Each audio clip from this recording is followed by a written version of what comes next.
गांव में मशहूर था कि कबू कथा में का मंदिर का गौशाला 1 रुपया जो दान बाबा किए हो कबू। तो भैया एक बार प्रयागराज, वही कुंभ का मेला चल रहा है प्रयागराज में, ऐसे ही सब लोग जा रहे थे गंगा स्नान के लिए। तो उनकी पत्नी ने कहा अरे आप चले जाओ, सारी दुनिया जा रही है प्रयागराज, आप जा ही नहीं रहे हो। तो सेठ जी ने कहा अरे का पागलपंथी करती रहती हो, चले जाओ चले जाओ। अरे चले जाएंगे तो खर्चा नहीं लगेगा क्या? तो बोलेंगे गंगा में नहाएंगे नहीं तो पंडा आकर के 5 रुपया मांगेंगे, 10 11 12 पूजाएं लेंगे तो क्या करेंगे? सेठाई ने कहा 10 11 12 की पता नहीं काहे चिंता ही करते हो, अरे चले जाओ कहीं दूर नहा लेना। तो सेठ जी बड़ी मुश्किल पर सेठाइन के कहने से जा करके प्रयागराज पहुंचे। गंगा में देखा बहुत भीड़ है भैया, कहाँ सारे पंडा खड़े हैं। नहाने लग जावे तो ऐसे पंडा बाबा आ जावे, भैया दो पूजा पाठ करवाओ को दे दो। सेठ जी विचार करने लगे जहाँ पे ये पंडित है ना, जहाँ पे पंडा है हम जाएंगे नहीं। और वो सबसे भैया दूर चला गया जहाँ पे शमशान घाट था। सेठ शमशान घाट के पास में पहुंचा, बड़ा डर रहा है कि कहीं पंडा जी ना आ जाए दान लेने के लिए। अब सेठ इधर उधर देखे, वहां पर कौनो नहीं थे। और सेठ जी कपड़े अपने उतार करके गंगा में एक ही डुबकी लगाई। अब भोलेनाथ जी देख रहे थे कि कैसा कंजूस आदमी शमशान घाट में नहाने गया, अरे इसको डर नहीं लगता। और भोलेनाथ शमशान घाट में ज्यादा रहते हैं, भोलेनाथ के लिए शमशान घाट क्या बहुत ही लगाते भैया। भोलेनाथ जी भ्रमण कर रहे थे शमशान घाट में। अब भोलेनाथ जी ने विचार किया यहाँ कैसे नहाने आ गए। भोले बाबा ने विचार किया बाप रे दान देने के लिए यहाँ नहाने आए। भोले बाबा जी पंडे का रूप बना लिए, बढ़िया सा पंडा का रूप बना लिए भोलेनाथ जी। और जैसे एक सेठ जी डुबकी लगाए के ऊपर उठे, देखा पंडित जी खड़े सामने, माथा को पकड़ लिया, बाप रे कहाँ से कहाँ हम यहाँ शमशान घाट चले आए, बाबा हम अभी पीछा नहीं छोड़े। भोलेनाथ जी ने कहा भैया अब तो देना पड़ेगा, आपको कुछ तो देना पड़ेगा, क्योंकि यहाँ शमशान घाट पे केवल हम ही रहते हैं बस। अब वो कह रहा अरे भैया अरे जाने दो, शमशान घाट पे कौनो रुपया लेता है क्या, अरे जाने दो। सेठ जी से भोलेनाथ का आप फंस गए, सेठ जी तुम तो आप जाने कैसे दे, कुछ तो दे के जाओ। सेठ जी ने कहा अरे ऐसे कैसे दे दे, अरे बाबा जाने दो। भोलेनाथ जी ने कहा ऐसे कैसे जाने दे, हमको कुछ दे दो। तो कहा अच्छा ठीक है हम दे देंगे, लेकिन हमें 1 टका देंगे, 1 पैसा हम देंगे। तो 1 पैसा। तो कहा अच्छा। भोले बाबा जी ने कहा चल ठीक है 1 ही पैसा में हम मान गए, 1 पैसा दो।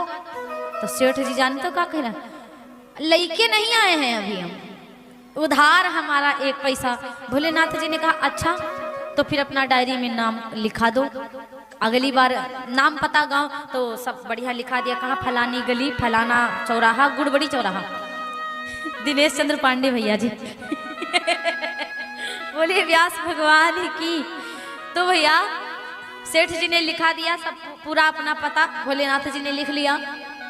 और जैसे भोलेनाथ जी ने लिख लिया और जैसे सेठ जी से कहा ठीक है बजाओ, और नहा वहा के सेठ जी गए ही थे कि वो भोले बाबा तुरंत द्वार पे खड़े हो गए। अच्छा ठीक सेठ जी हम आए गए, पीछे पीछे उधार का रखे दे दो निकाल के। सेठ कह रहा बाप रे बाप। और सेठ जी कहते अच्छा ठीक है कल आना कल आना। भोले बाबा जी ने कहा कल आना, बोले हाँ आज नहीं कल आना। भोले बाबा चले गए। कल आए भोले बाबा जी, तो भोले बाबा जी कहने लगे सेठ जी। तो सेठ जी की पत्नी जी आई, पत्नी जी ने कहा कि हाँ बाबा कौन है भाई। तो कहा तुम्हारे पति हैं क्या। तो सेठाइन कहने लगी रुको आती हूँ। अब सेठाइन तुरंत अपने पति के पास गई, कहने लगी कुछ कोई पंडा बाबा आए हैं। तो सेठ माथा पकड़ लिया, कहने लगा सुनो जाके कह दो पंडा बाबा से कि सेठ जी घर पर नहीं है। और सेठाइन आई बोली बाबा जी पति देवता घर पर नहीं है जाओ। तो भोलेनाथ कहने लगे बड़ा होशियार है ये तो। भोले बाबा ने कहा उससे कह दो हम 2 दिन कब आएंगे। तो कह रहे अरे आएंगे शाम तक के कहीं आएंगे। तो बाबा जी कह रहे तुम कोई बात नहीं हम शाम तक के रुके। आप सेठाइन फिर दौड़ी कह रहा बाबा उस शाम तक के रुकेंगे और खाना खाएंगे। सेठ कहा बड़ी गड़बड़ हो गई। सेठ जी ने कहा कह दो जाके बीमार है। सेठाइन आई दौड़ के बाबा वो बीमार है, पति देवता बीमार है। तो भोलेनाथ कहने लगे अच्छा तो हम दवाई भी कर देते हैं, कौनो बात नहीं ले आओ हम बुखार उखार उतार देंगे। तो पंडित सेठाई ने दौड़ करके गई, बुखार उतारे की बात कर रहा है बाबा। तो कह रहा तो कहाँ से कहाँ, 1 पैसा 5 रुपया लेगा, 10 पता नहीं कितने रुपया लेगा, इससे अच्छा कहीं तो जाके मरी गए हमारा पति देवता। बोले जाओ कहीं तो जाके हमारा पति देवता मरी गए। अब सेठाई ने बड़ी परेशान, कहने लगी क्या कहते हो तुम, हमको पाप लगेगा। तो कहने लगे अरे जा तो। अब सेठाई नहीं तो कहने लगी वो पति देवता हमारे मरी गए। तो भोलेनाथ कहते बाप रे मरी गए, अरे तो तुम अकेली हो तो तुम मिट्टियों नहीं दे पाओगी, इसलिए हम सहारा दे देंगे। सारे गांव वालों को भोलेनाथ ने बुला लिया, अरे गांव वालों आओ सेठ मरी गए। अब द्वार पे भीड़ लग गई। सेठाई ने कहा तुम का आफत पाल दिए, अरे तुम मरने की बात कही, पूरे गांव वाले को बाबा बुला लिया। सेठ जी कहते तो का हो। अब गांव वाले गए, सब टिकटी तैयार करने लगे उधर, और इधर सेठ जी को निकाला। अब सेठाई ने कहती नहीं मरे नहीं मरे। तो सारी औरतें पकड़ करके बैठा ली। अरे बेटिया सब यही कहते हैं कि नहीं मरे नहीं मरे, अरे मरी गए, तुम पागल हो गई हो। और सेठाई ने कहती सच में नहीं मरे। सेठ इतना कंजूस सांस ही ना लिए भैया, अपनी सांस रोक लिया, सांस ही नहीं ले रहा है, टिकटी पे लिटा दिया, लेकर चल दिए। सेठाई कहती अरे मानो तो नहीं मरे हैं, जिंदा ही है, अरे नहीं मरे। गांव वाली कहती बिटिया तुम बैठो, मरी गए तो का हो। अब भैया शमशान घाट को लेके पहुंच गए। अब भोलेनाथ जी कहते सेठ काहे नखरा बनाए रहे, जगी जाओ। सेठ भैया साक न लिए और कहने लगे भोलेनाथ जी आग लगाने की बारी है, सेठ जी जग जाओ। सेठ ना जगे, वो आग भैया निकाल लिए, चिता पर लिटा दिए, आग लगाने के लिए भौरी औरी घूम कर लगाने के लिए तैयार हो गए, लेकिन सेठ ना जगे। भोलेनाथ जी ने कहा आप लोग जाओ, हम अकेले लगा देंगे आग। गांव वालों को वापस भेज दिया। भोलेनाथ जी ने कहा भैया हम तुमसे प्रसन्न हो गए। अब सेठ जी से कहा कि हम प्रसन्न हो गए, तुम एक पैसा के लिए मरो ना, उठो। सेठ उठ के बैठ गए, कहने लगे हमको सब देते हैं तब हम प्रसन्न हुए, आज तुम्हारी कंजूसी से हम प्रसन्न हो गए, जो मांगना हो मांग लो। अब सेठ कह रहा महाराज को कुछ नहीं मांगेंगे भाई, 1 रुपया छोड़ दो। कह रहा महाराज हमारा वही 1 पैसा छोड़ दो, भोले भाले इतने हैं हमारे। भोलेनाथ जी ने कहा ठीक है सेठ हम तुम्हारा पैसा छोड़ दिए, इतने भोले हैं हमारे भोलेनाथ। भोले भाले तभी से इनको भोले भंडारी कहा जाता है। प्रसन्न हो जाए तो चाहे कछु करो। भोलेनाथ जी प्रसन्न हो गए प्यारे। अब भोले बाबा से वृत्तासुर ने कहा हम किसी भी देवता के अस्त्र शस्त्र से ना मरे। तो भोलेनाथ जी ने कहा तथास्तु, बिना सोचे समझे। और जो बताओ जिसको भोलेनाथ देते हैं वो इनके ऊपर ही अप्लाईमेंट कर देता है, तुरंत अप्लाई कर देता है। अब भस्मासुर को वरदान दिया जिसके सर पे हाथ रखो भस्म करा लो, चेक तो कर लें। भोले फंस जाते हैं अपनी भोली भाली बातों में। अब क्या हुआ, वृत्तासुर बड़ा दुष्ट हो गया, इंद्रासन छीन लिया। इंद्र देवता ने वज्र मारा, टूट गया। भगवान ने अपना शस्त्र चलाया, वो भी टूट गया। और यमलोक पहुंचा, वहू छीन लिया वृत्तासुर। यमराज काल दंड मारे, वहू टूट गया। अब भोलेनाथ से कहते बाबा काहे ऐसा वरदान दे दिए कि ये पागल मरे ही ना। भोलेनाथ ने कहा अच्छा तो जाओ, दधीच महाराज की यदि हड्डियां मिल जाएं, उनसे अगर वज्र बनवा लिया जाए तो उसी वज्र से ये मारा जाएगा। इंद्र गए। अब दधीच महाराज जी नैमिषारण्य में तपस्या कर रहे थे, तिरवाचा रखवा करके दधीच महाराज का प्राण मांग लिया। भोलेनाथ जब इंद्र जी ने छल करके तिरवाचा रखवा करके दधीच महाराज से प्राण मांग लिया, हड्डियां मांगी, तो दधीच महाराज समाधि में आकर के अपने प्राणों को छोड़ दिया। गैया माता आती हैं और दधीच महाराज के शरीर को चाटते चाटते जब हड्डियां निकल आई, वही हड्डियां विश्वकर्मा जी के पास लेकर के पहुंचे। और विश्वकर्मा जी महाराज ने 3 शस्त्र बनाए, एक वज्र बनाया, एक सारंग धनुष बनाया और एक पिनाक धनुष बनाया। पिनाक धनुष भोलेनाथ जी ने ले लिया, सारंग भगवान विष्णु जी ने ले लिया, वज्र इंद्र देवता ने ले लिया। उसी वज्र से वृत्तासुर का उद्धार किया। और उसके बाद वो पिनाक धनुष भोलेनाथ जी ने दिया परशुराम जी को, परशुराम जी ने जनक जी को दिया, जनक जी ने आज राघव जी से धनुई तोड़वा दिया।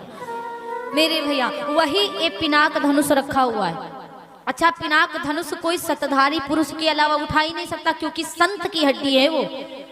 अब जानकी जी से जनक जी महाराज ने कहा देवी बिटिया ये जो धनुष है मैं रोज पूजा करता हूँ, इच्छाधारी धनुष है, बोलता भी है, धनुष बाबा बोलते भी हैं।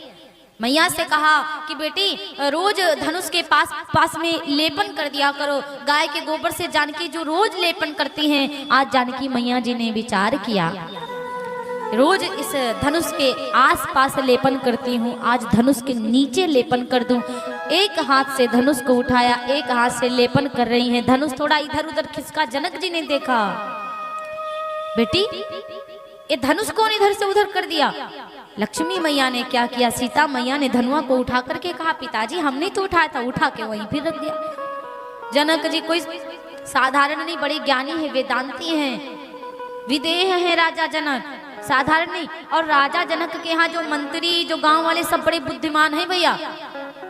राजा जनक समझ गए लक्ष्मी का अवतार हो चुका है, अब इनके पति को इनका मिला। राजा रघु की पत्नी आकर फुलवारी में तनिक जल लगा दे, डाल दे तो फुलवारी हरी। राजन की पत्नियां, राजन की बहुरियां कहीं किसी के यहाँ पानी लगाने जाएंगी, वो नहीं आई थी तो सूपक की पत्नी आई थी, तब जाकर फुलवारी हरी भरी हुई थी। इसीलिए विचार किया, 2 बार न्योता दिया है हमने, तो राजा जनक के यहाँ से कौनो नहीं आया, सब कोई मंत्री आया, कोई मंत्री की पत्नी आई, कोई सूपक आया, कौन डोम आया। इससे अच्छा हम सीता स्वयंवर का निमंत्रण दे देंगे, और कहीं धनुष उठाने के लिए कौनो छोटा मोटा आ गया तो बड़ी आफत हो जाएगी। इसीलिए राजा दशरथ जी के यहाँ न्योता नहीं दिया था, वो तो विश्वामित्र जी को न्योता मिला था।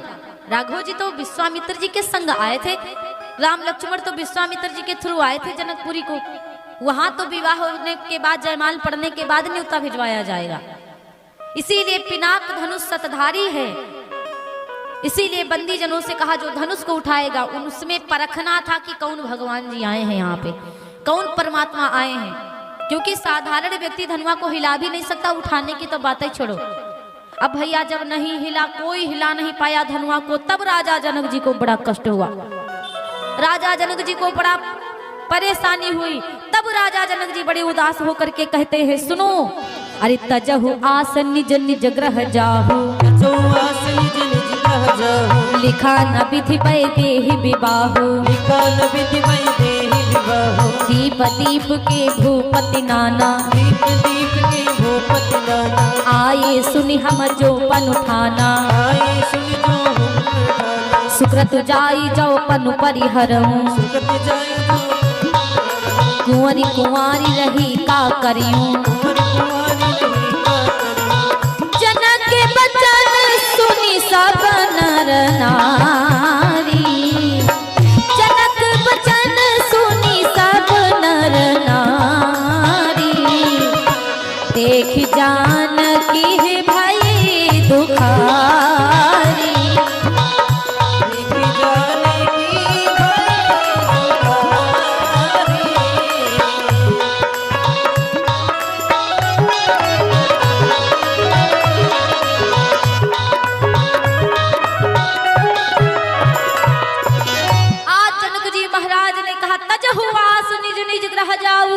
छोड़ो अपने अपने आसनों को, सब लोग अपने अपने घरों को जाओ। अरे दीप दीप के भूपति नाना, बड़े बड़े राजा दीप दीप से आए हैं, और सबको पता था कि हम सीता स्वयंवर करेंगे, और सबको प्रण सुनाया गया था। उसमें भी लिखा हुआ था कि जो धनुआ को उठाएगा उसके साथ ही जानकी जी का विवाह होगा। और आज इतने राजा बैठे, कौनों की हिम्मत नहीं धनुआ हिला दे, उठाने की बात छोड़ो, जाओ अपने अपने घरों को। और जैसे ये बात कही तो लक्ष्मण जी ने पहले तो गुस्सा शांत कर लिया, और जब दोबारा कहा कि जाओ अपने अपने घरों को, यहाँ कौनो ऐसा राजा नहीं है, और राम जी तो बैठे हैं। लक्ष्मण जी को क्रोध आया, लक्ष्मण जी ने क्रोध में आकर के कहा, सुनो अरे काचे घाट जी में डारहूं फोरी,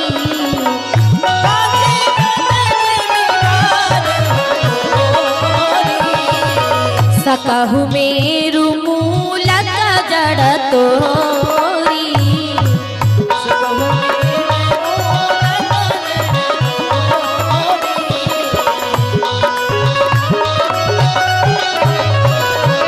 क्रोध में आकर के कहा, सुनो मेरी बात, जाओ तुम्हारे अनुशासन पामो कंदुक इव ब्रह्मांड उठाऊं। गुरुदेव जी, हे प्रभु जी, आपकी आज्ञा मिल जाए तो गेंद के समान ब्रह्मांड को उठा करके फेंक दूंगा। इस धनुष की बात कर रहे हैं, राम जी अपनी नजरों को नीचे कर लिए, कहीं गलतियों से हमने लक्ष्मण जी की तरफ देखकर पलक लगा दिया ना, मार दिया ना, इनको ऐसा ना लग जाए कि जाओ टूट दो धनुष। अब रामचंद्र जी चुपचाप बैठे हुए हैं, गुरुदेव जी से कह रहे जो तुम्हारे अनुशासन पावो, कंदुक सम ब्रह्मांड उठावो, काचे घट जी में डारो फोरी, कच्चे घड़े के समान फोड़ दूंगा, मूली के समान तोड़ दूंगा, और नाथ जानियस आयस हो वो कौतुक करो बिलो क्यों सोयु। अरे पूरे ब्रह्मांड में लेके धनुआ को कमल नाल जिम चाप चढ़ाओ, जो जन सत प्रमाण लई धाओ, कमल की नलनी के समान इस धनुआ को तोड़ करके मैं फेंक दूंगा। और जैसे लक्ष्मण जी ये वचन बोलते, लखन सकोप वचन जे बोले, डगमगान मही दिग्गज डोले। जिनके माथे पर पृथ्वी रखी हुई, शेषनाग जी के फनों पर पृथ्वी रखी, डगमगा गई धरती और दिग्गज डोल गए, हाथी डोल गए मेरे भैया। राम जी बार बार राम जी की तरफ इशारा करे, भैया उठ जाओ, बहुत चिल्ला लिए, धनुष को तोड़िए आकर के। जब मौका बढ़िया पाए गुरुदेव जी, तब लक्ष्मण जी को इशारा किया, लक्ष्मण जी तुम आकर के विराजमान हो जाओ, और राघव जी तुम उठ जाओ, जाओ धनुष को तोड़ डालो। उठाने की बात छोड़ो, उठाना नहीं है तोड़ना है, क्योंकि धनुष अहंकार का प्रतीक है, इसको चढ़ाना नहीं चाहिए, इसको तोड़ के फेंक देना चाहिए। उठो राम जी। और जैसे मेरे भैया सुनैना माता जो थी, लघुपति जो लक्ष्मण को देखा, लक्ष्मण जी को देख करके बड़ी प्रसन्न हुई सुनैना मैया। लक्ष्मण जी को देख करके मैया सीता बड़ी प्रसन्न हुई। सुनैना जानकी जी की माता है, बहुत प्रसन्न हुई। मेरे भैया विश्वामित्र जी ने कहा, विश्वामित्र समय शुभ जानी, शुभ समय जान करके विश्वामित्र जी ने बोले, अति स्नेहमय बानी। विश्वामित्र जी ने कहा राघव जी से, राघव अरे उठहु राम भंजहु भवचापा, उठहु राम भंजहु भवचापा, कि उठहु राम भंजहु भवचापा, मेटहु तात जनक परितापा, मेटहु तात जनक परितापा, मेटहु तात जनक परितापा।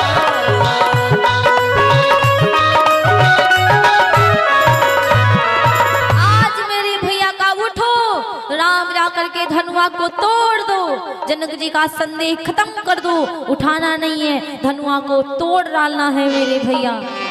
राघव जी ने जैसे इतनी बात गुरु जी की सुनी, उठ करके गुरुदेव जी को प्रणाम किया, सिर नवाया, सबको प्रणाम किया। बाकी राजा जितने थे मूर्खानंद सब उठ उठ करके धनुआ के पास डायरेक्ट पहुंचते थे, लेकिन राघव जी ने सबको प्रणाम किया। जिस समय राघव जी खड़े हुए, जैसे कि सूर्य देवता पूरब की तरफ से उगते हैं तो तालाब में कमल के फूल खिल जाते हैं, उसी प्रकार उदित उदयगिरि मंच पर रघुबर बाल पतंग, और बिकसे संत सरोज सब हर से लोचन भृंग।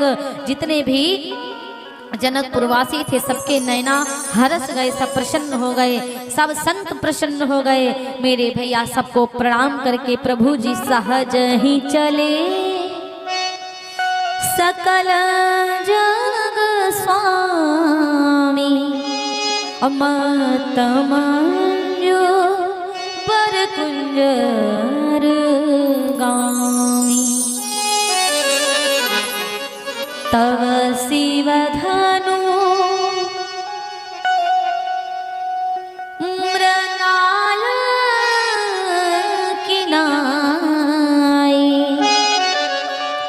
तोरहु राम गणेश मनाई। राघव जी बड़े प्रेम से चले, बहुत पावर लगा हुआ है। जानकी मैया जी धनुष बाबा से कहती हैं, बाबा मेरे पति देव जब आपको उठाए ना तो आप तुरंत हल्के हो जाना। तो धनुष बाबा ने कहा कितना हल्का हो जाऊंगा, 2 किलो का हो जाऊंगा। जानकी जी ने कहा नहीं नहीं बाबा इससे भी हल्के हो जाना। तो कहा बेटी 1 किलो का हो जाऊंगा। जानकी मैया जी ने कहा बाबा इससे भी हल्के हो जाना। कहा बेटी आधा किलो का। तो बोली नहीं 100 ग्राम का?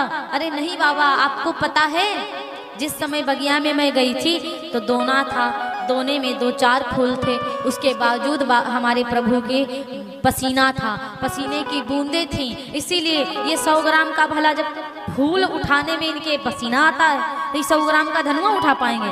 बाबा बिल्कुल खर के समान हो जाना, हाथ लगे तुरंत धनुआ टूट करके पृथ्वी पर गिर जावे। मेरे भैया इतना जैसे कहती हैं मैया जानकी जी, तो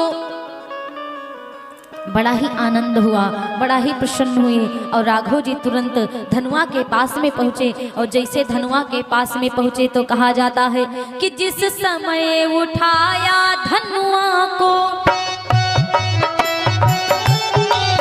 जिस समय उठाया धनुआ, बिजली सी तड़प उठी छड़, कर धनु से हुआ नभ मंडल में, सम बदल से कड़क उठी छड़ में।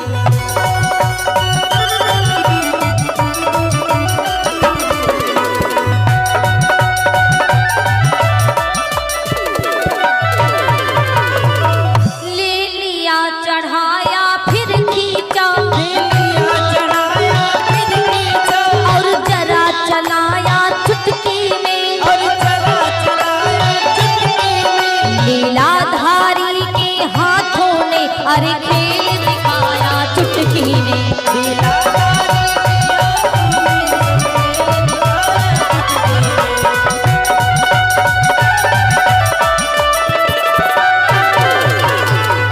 और सन्नाटा सा था सभा बीच, मध्य सब चित्र समान हो रहे थे कि क्या किया, क्या हुआ, क्या होगा, अरे कछु पता नहीं भव चक्के थे।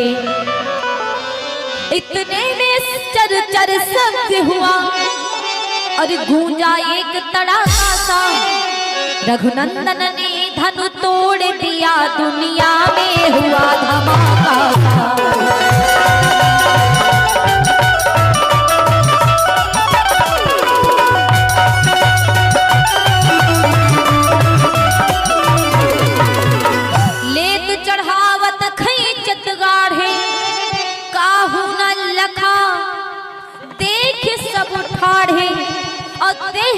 राम मध्य धनु तोरा, भरे भुवन धुनि घोर कठोरा, भरे भुवन घोर कठोर, रवि बाज तजिमा रघु चले।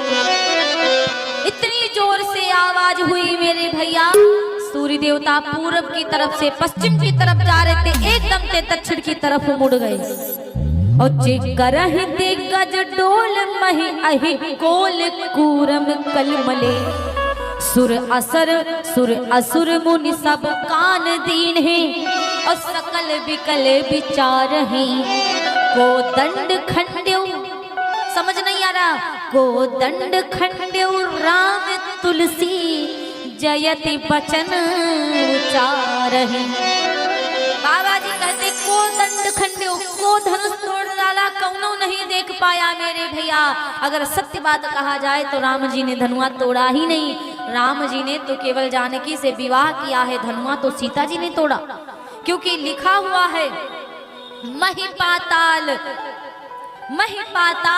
नाक जस व्यापा, और राम बरी सिय भंजो चापा, राम बरी सिय भंजो चापा। जानकी जी ने धनुआ को तोड़ा है। देखिए पत्नी क्यों पीछे अपने पति, भैया माइक को कम करो, अब सेटिंग करके आप चले जाया करो, क्योंकि आपके बैठने से प्रॉब्लम होने लगती है। बोले व्यास भगवान की।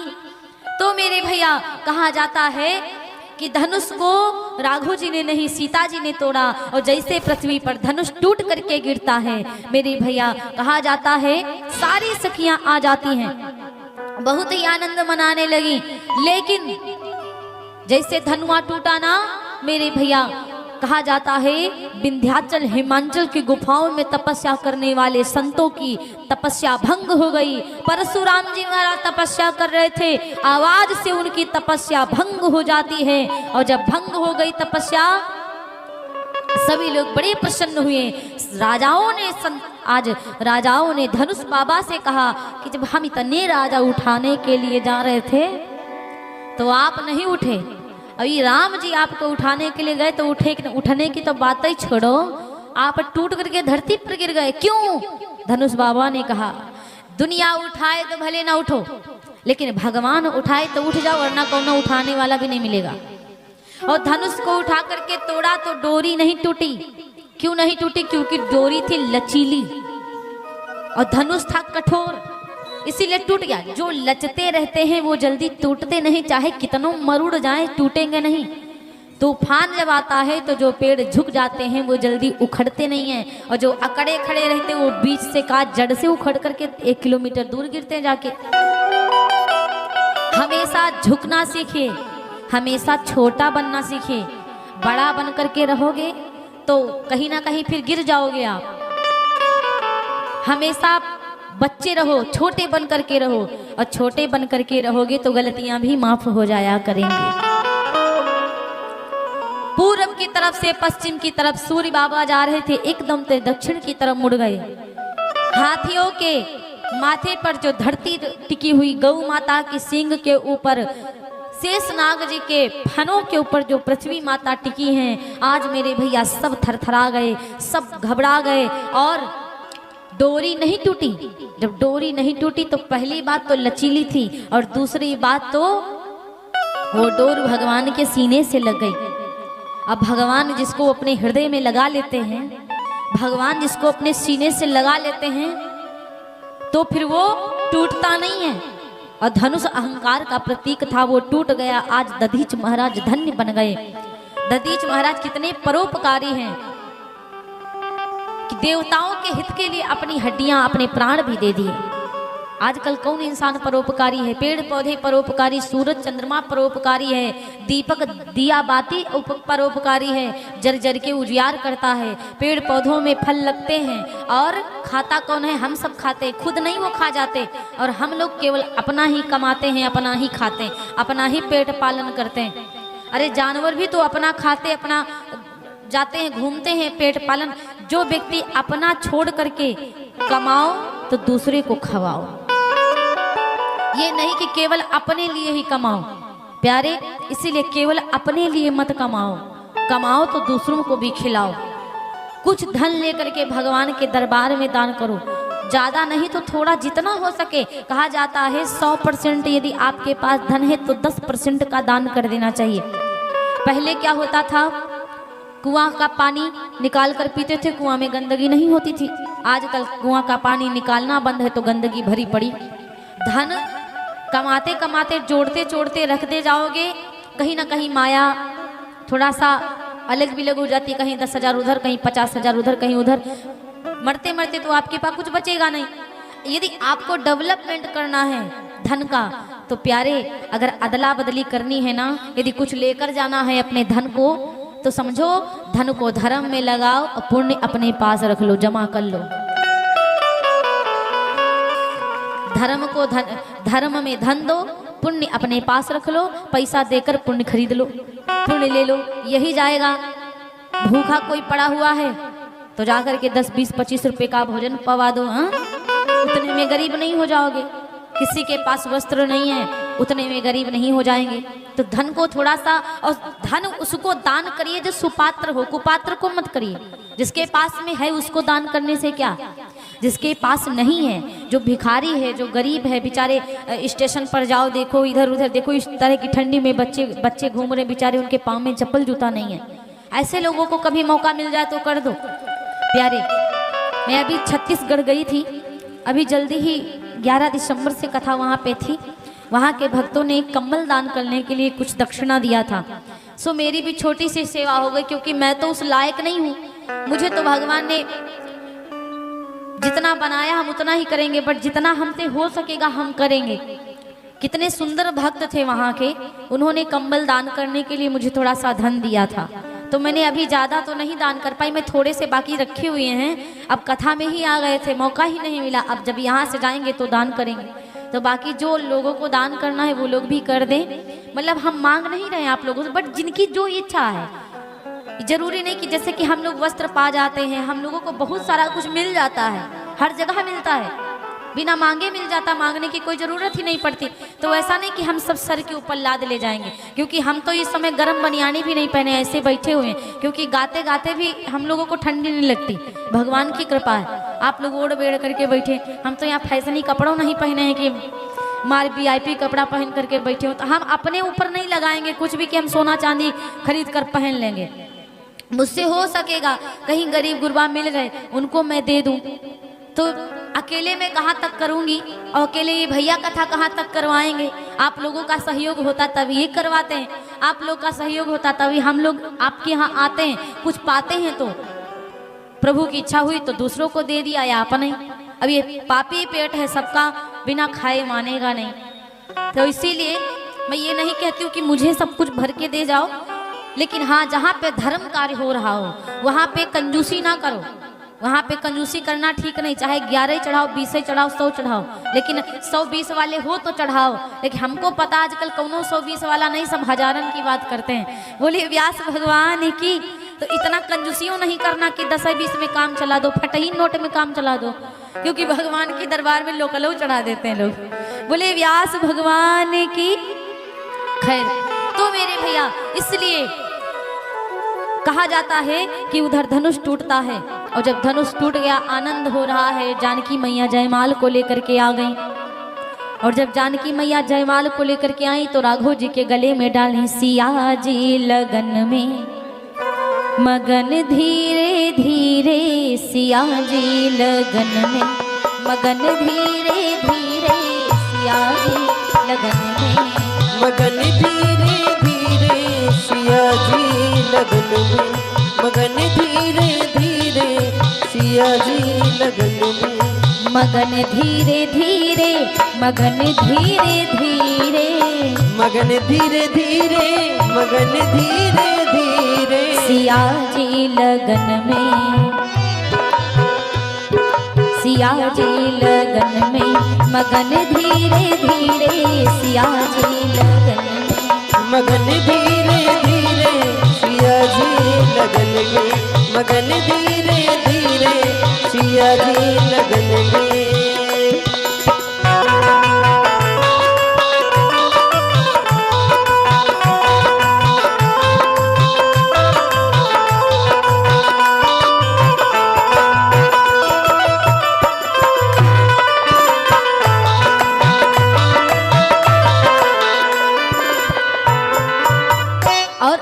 करो में सुशोभित सुमन हार सो है, करो में सुशोभित सुमन हार सो है, करो में सुशोभित सुमन हार सो है, झुकाती चली बस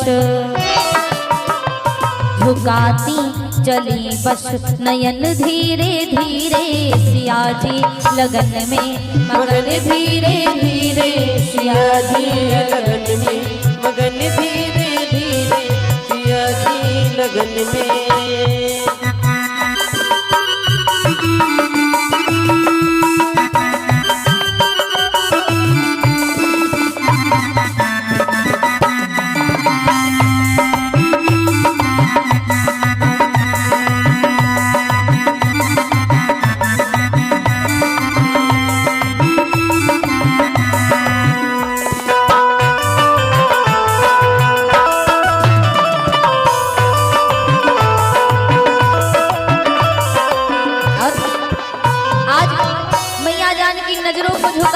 आई राघव जी के समक्ष। राघव जी ने पहले तो सर को झुका दिया था, उसके बाद सिर को सीधे कर लिया। सर को झुका नहीं रहे, विचार कर रहे यदि मैं जानकी जी के सामने झुका दूंगा, सामने बड़े बड़े राजा बैठे, यही कहेंगे विवाह हुआ नहीं कि मेहरारू के सामने पहले झुक गए। इसीलिए राघव जी शर्म के मारे सीधे ही खड़े हुए हैं। सखियों ने कहा अरे झुक जाओ ना। अब लक्ष्मण जी खड़े थे, लक्ष्मण भैया को जानकी जी देख रही और लक्ष्मण जी से कह रही भाई बेटा मैं तुमको अपने पुत्र की पदवी दे रही हूँ, भाभी से बड़े माँ होती है, मैं तुमको बेटा मान रही हूँ और तुम मुझे माँ कहो। तो बोले हाँ मैया बताओ, कोई काम हो तो बताओ। लक्ष्मण जी से कहा अपने भैया को झुका दो थोड़ा सा, मैं छोटी हूँ वो बड़े हैं। जयमाल नहीं डाल पा रही हूँ तो राघव जी के सामने लक्ष्मण जी गए, चरणों को पकड़ लिए और जैसे चरणों को पकड़ा तो राघव जी ने कहा, अरे उठो लक्ष्मण जी क्या कर रहे हो, अरे धूल लग जाएगी। लक्ष्मण जी ने कहा भैया बड़ी गड़बड़ी है, आप ऐसे तो तुरंत उठा करके गले लगाते थे, विवाह हुआ नहीं कि घमंड पहले आ गए, पत्नी के सामने भाई को उठाना ही नहीं चाह रहे हो। तुरंत शर्मा गए राम जी और तुरंत झुके, झुके राम झुक के लखन को उठाया, झुके राम झुक के लखन को उठाया, झुके राम झुक के लखन को उठाया, सु अवसर समझ सीता, सु अवसर समझ सीता माला पहनाया, सु अवसर समझ सीता माला पहनाया, तो अवसर समझ सीता माला पहनाया, तो अवसर समझ सीता।